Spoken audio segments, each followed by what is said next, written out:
چې سړی د خپل بیبي سره جمع کوي د ځان د لوڅولو نه مخکې ووایي بسم الله اللهم جنبنا الشیطان و جنب الشیطان ما رزقتنا. خدای موږ د شیطان نه وساتي او شیطان دې موږ د آینده اولاد نه وساتي.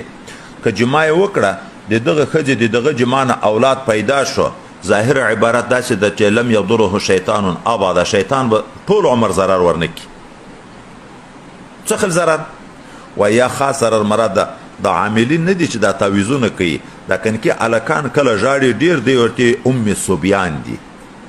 دا صبیان مرض لکه کنکي پیریان د دغه نه خدای پاک ساتي. و یا دغه تر مراد ده او یا دا تر مراد ده چې د شیطان د اغوان خدای پاک ساتي. ټول عمر شیطان کافر کوي نشي، بلیاري کوي نشي. دیغه بسم الله په برکت.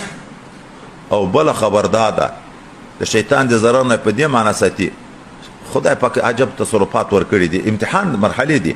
سړی چې به بسم الله جمعه د ښځې سره کوي، په د عین جمعه کې شیطان ورسره ملګری شي، هغه هم جمعه ورسره کوي. چې نطفه د شیطان ورګډه شوه، نطفې ته اولاد شوخ بې حیا چې د حرامزاده ورته ویي، داسې سلسله په اولاد کې پیدا کېږي. او چې بسم الله وویله شو، شیطان مخکې د بسم الله په ځایل ما درته په شمایل شریف کې ویلي وه چې جماع کوي جماع ته نشي در شریک کېدای، چې خوراک کوي چې بسم الله دی ویله خوراک ته نشي در شریک کېدای، چې چکاک کوي چې بسم الله دی ویله چکاک ته نشي در شریک کېدای، چې سر غوړوي چې بسم الله دی ویله د سر غوړولو تیلو ته نشي در شریک کېدای. بسم الله حاجب ده.